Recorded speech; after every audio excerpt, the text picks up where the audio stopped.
Hey, welcome back, everybody. We're doing another episode of Indie Reads Aloud. I'm your host, Diana Catherine Penn, and we are bringing you another repeat author. She's amazing, she's wonderful, and she loves giraffes like I do.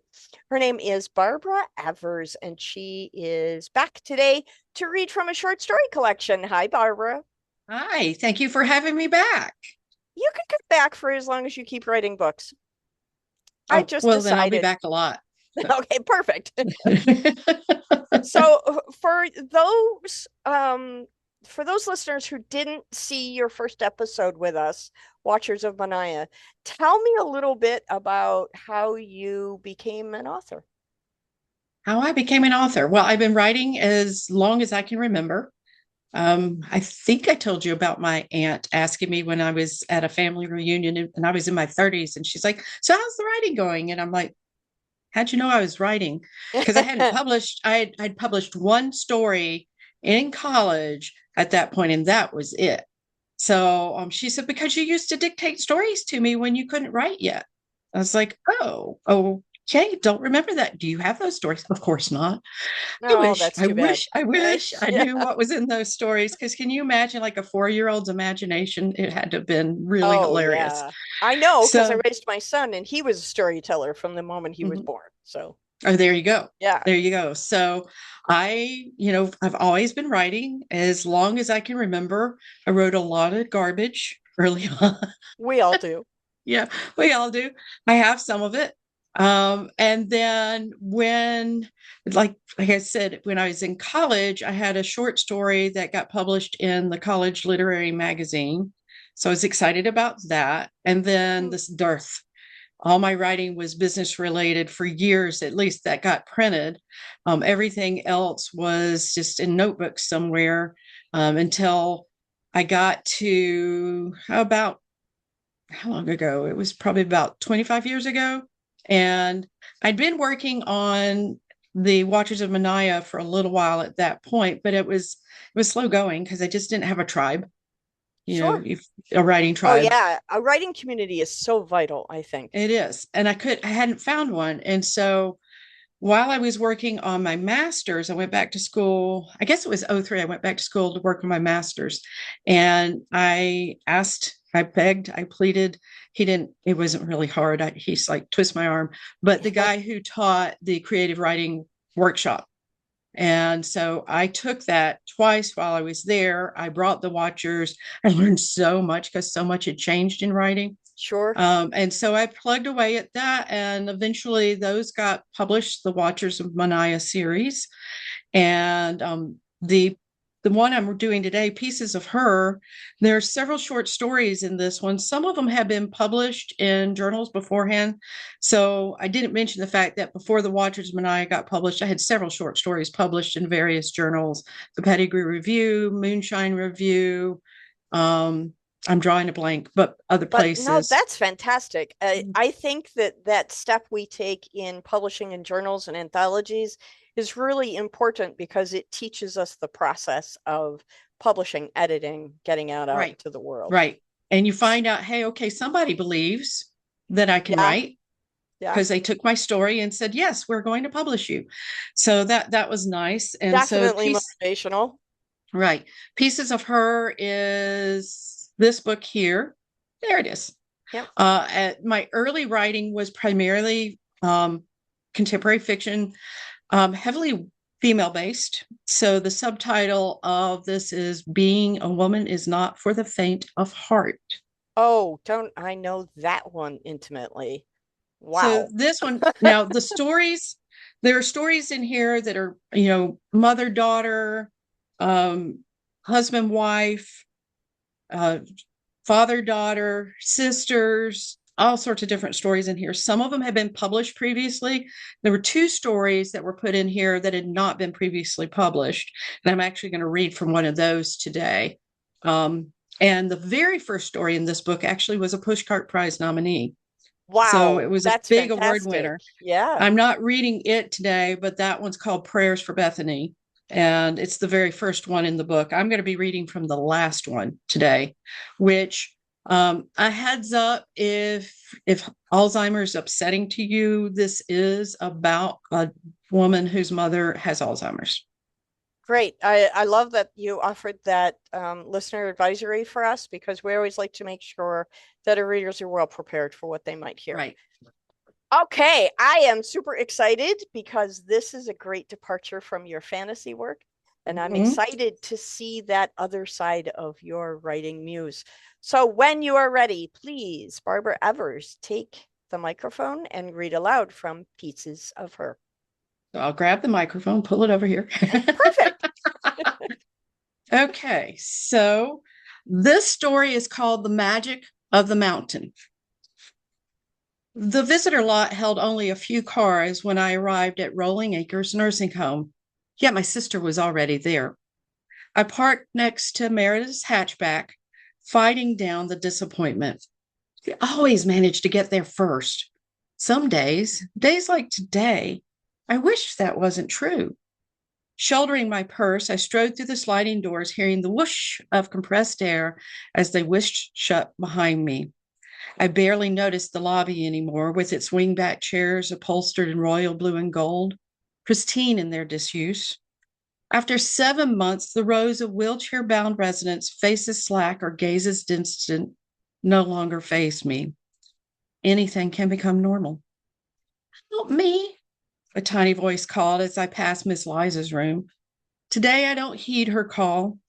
6 months ago, the frail voice sucked me in, pulling my attention toward this confused, bedridden woman. That was before I'd learned she called out to every person who walked down the hall, every day, all day long. Only Mom would get my attention today. In the dining room, I squeezed between bulky wheelchairs, their geriatric passengers pushed up to tables in the cramped space. 3 blue scrubs clad CNAs delivered meal trays, weaving between the obstacles in an acrobatic dance. The residents sat listless and unaware of their breakfast. By dinner time, this room would resound with each person's unique version of sundowners. I'd witnessed it, the instinctual and surprising reaction to the rising of the moon or setting of the sun. You choose. Meredith sat at the assigned table in her preferred spot, Mom's right side, the side she leaned toward, swirling a spoon in the pureed goo of breakfast. Our mother's lethargic gaze fell on me as I leaned over and kissed her dry, papery cheek. I ran my hand through her straight salt and pepper hair. Before the stroke, I had never touched Mom's hair, especially on a Friday after a weekly trip to Vivian's beauty parlor. After 7 months, I still marveled at the softness of her strands, more salt than pepper these days. She'd aged, looking older than 78. Had this place aged her, or was the culprit the stroke and her body's refusal to function? Hi, Mom. How's breakfast? I pulled a chair up, not expecting a response. Mom turned her head to follow me, and I took the opportunity to slide her glasses higher on her nose. The smudged lenses bugged me, so I lifted them off her face, fogged them with my breath, and cleaned them on my shirt tail before gently placing them back. There. That's better. Meredith shook her head and dredged up a small amount of a yellowish substance on the spoon. I don't know why you bother. They'll slide down again in a moment. She hovered the spoon near Mom's mouth. Lips pressed together, Mom turned from the spoon. The irony of this role reversal struck me harder than normal this morning, probably due to my guilt over my upcoming trip. If Mother understood our intention to clean out and sell the mountain cottage, her favorite place on earth, would she feel betrayed? I'd loved the mountains as much as her, but nursing homes cost money. Meredith pressed the spoon against Mom's mouth. Mom reared her head back, teeth clenched. My sister's shoulders slumped. Has she eaten anything? Meredith frowned and shook her head. She wouldn't eat supper last night either. Feeding Mom could be a challenge some days, but today alarms triggered in my heart. Was this a sign? Is she getting sick? Should I stay? I could postpone my trip to the cottage. Cleaning it out this week was Meredith's idea, not mine, even though I knew we needed to get it over with. Meredith paused, spoon in hand, to look me in the eyes, promise and determination turning her thin face more serious than normal. Don't worry. I'll let you know if she gets worse. Today, the second Friday in June, marked a tradition in our lives. Every year since my childhood, she and Dad packed us up and headed for a week at the cottage.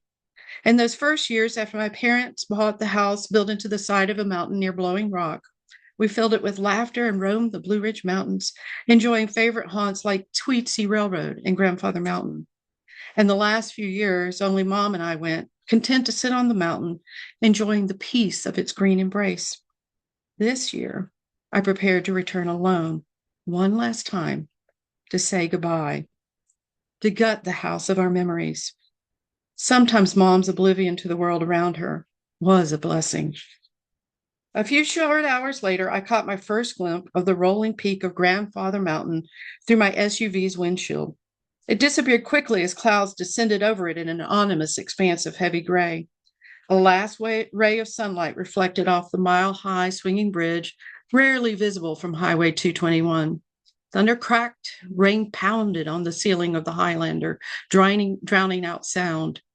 As an added blessing, it drowned out my melancholic thoughts, demanding I focus on driving. I managed the first few turns, following the brake lights of cars in front of me, then pulled into the Food Lion grocery store parking lot. A few people gathered under the store's awnings, waiting out the storm, while brave ones exited the store, ducked their heads, and dashed for the haven of their cars. A mother and a toddler ran through the rain, the little boy squealing with delight, stomping in every puddle. When the downpour slowed to a drizzle, I fished out my umbrella. Water soaked through my tennis shoe as my left foot landed in a large puddle beside the car. Unavoidable. I hopped and skipped across the flooded lot, targeting the shallow spots. When I passed through the automatic doors, cold, recycled air hit my skin, and I longed for a towel as I shivered. My super absorbent socks squished with every step. After selecting my meager purchases, orange juice, granola bars, bologna, bread, and coffee, I ventured outside to a different world. Dazzling sunlight glistened across the puddles, and sparkling droplets of water rimmed everything like tiny diamonds. It was as if the mountain had paused a moment to grieve with me, then said, "Okay, get on with it, Joy. We're still here, and we'll be here long after you're gone. That's the mountain magic." Mom and I understood the magic of the mountain. It's why we loved it up here. The clean, crisp air, the timeless immersion in nature, the calm that settled us. I rolled the windows down and let the pure highland ether wash over me. The winding road led me upward, and I guided my SUV through the hairpin turns. The typical thrill of navigating the swift curves eluded me, though. A happy retreat did not wait at the end of this road. Gravel crunched under my tires as I pulled into the drive in front of the cottage. The small house stood on stilts buried in the side of the mountain, trees towering around it. Built of dark gray wood, its fogged windows looked deserted, empty. New patches of green moss grew on the roof, something else to think about this week. Stuffy warm air hit me as I fumbled the door open. The large living room spread before me, its shuttered windows waiting to invite in the mountain's vista. I dropped my bags in the entry and crossed to those windows, drew the blinds open to let in the afternoon sun. The cranks to the window stuck, but with some grunting and effort, the window squeaked open to admit a breeze. Hands on my hips, I surveyed the room, my gaze falling on the chairs gone soft and faded from years of use, and the kitchen to my left, sparse and unusually clean. The house rang with an impossible emptiness without her, without Mom. For the first time in my life, I put my things in the master bedroom. It felt wrong, but no reason to use the upstairs when it wasn't necessary. I placed my bologna and juice in the fridge and stood staring at the sparse supplies. Mom would have filled the kitchen to overflowing with more food than she or I could eat. The refrigerator door whispered shut as I watered away, hungry for something besides food. With a few hours of daylight left, I dragged packing boxes and tape out of my trunk and started dismantling our lives in the two upstairs bedroom. After a quick bologna sandwich at 9, I collapsed into bed. In the middle of the night, another storm blew through, billowing the curtains on the sliding door in the master bedroom. As a child, I would have seen ghosts in those folds, but I only felt the sigh of the wind and the tears of the sky. As thunder rumbled in the distance, I gave up on sleep and went over my checklist for cleaning out the cottage. Each room's items were cataloged to be packed and shipped to family members. The cottage emptied of Mom once and for all. Just before dawn, sleep finally overtook me. The clattering of pots and pans from the neighbor's cottage below ours woke me. Pages of my spreadsheets fluttered to the floor as I threw back the covers and crossed to the window. Bright sunlight filtered through the green leaves of the trees. I smiled at the lush growth around the deck, inhaling the fragrance of wind, sun, rain-soaked soil, and leaves. The aroma of bacon mingled with the breeze. My mouth watered. I should have bought bacon. Pulling the sliding door closed, I paused, confused by the sound of a pot clanging against the sink in the kitchen, the rush of water from a faucet. The bacon smell still hovered in the air. From inside the cottage, I waited, standing still, second-guessing the sounds. Silence. I shrugged and bent to tidy the bed, but the voice I thought I'd never hear again came to me through the walls of the cottage. Try to remember, da da da da da da. The hair on my neck stood up. Mom always sang while working in the kitchen. I stumbled toward the door, but the voice had already faded like an echo from the past. Wishful thinking, that's all. Nothing but memories. I dug a pair of old Calvin Klein jeans and a faded Red Cross t-shirt out of my suitcase. I paused again like a rabbit that senses the hawk but can't pinpoint the danger. At the faint click of a spoon against a cup. Silence. I turned to the window beside the bed. Open? No. That wouldn't explain the song anyway. I breathed a sigh and sat down on the bed. Get yourself together, Joy. Mom always said I had more imagination than the rest of the family combined. Then I heard the sucking sound of the refrigerator door being opened, the gurgle of a coffee maker. The singing started again. La-da-dee-dee-da-da, then follow, follow, follow. I licked my lips, my tongue picking up the salty flavor of a tear trickling down my cheek. Shaky hands wiped away the tear. I jerked on my clothes in a hurry, hands trembling, fumbling with the zipper. Mom always said I sensed the spirit of the mountain more than most. Mountain magic, she called it. Of course, she didn't tell me this as a child, only later when spectral presences could not be blamed on childish nightmares. I inched forward, avoiding creaking floorboards, straining for a sound. The house lay quiet again. It's nothing. I'm sure it's nothing. But one couldn't be too careful when alone. I grabbed my cell phone, prepared to dial 911 if something untoward waited on the other side of the door. Clink, clink, clink. 3 swirls in her coffee. That's how Mom added sugar. Every nerve in my body screamed at me to do something. Open the door, climb under the bed, call the nursing home, act rational and march in there. No one is there. It's your active imagination playing tricks on you. I cracked the door open. A light burned in the kitchen. Had I left it on? I tiptoed down the short hall. Good morning, Joy. Mom smiled up at me from the breakfast table, a plate of bacon, eggs, and grits before her, a slice of buttered toast balanced on the plate's rim like every Saturday morning in my memories. Her glasses sat straight on her nose, no smudges. Her hair, more pepper now, curled around her ears in Vivian's classic styling. I went cold. I was hoping you'd get up in time, she said. What did that mean? Was this vision momentary about to fade? I blinked, swallowed, noticed I wasn't breathing, and inhaled the smell, the flower, and exhaled, blow out the candle, smell the flower, blow out the candle. In time? My voice squeaked, but she didn't appear to notice. Before your breakfast gets cold, eggs and grits aren't worth eating if they're cold. A smile of delight crossed her face as she sat back and sipped her coffee. Isn't it a beautiful morning? When had I last seen that smile? 7, maybe 8 months ago. Mom?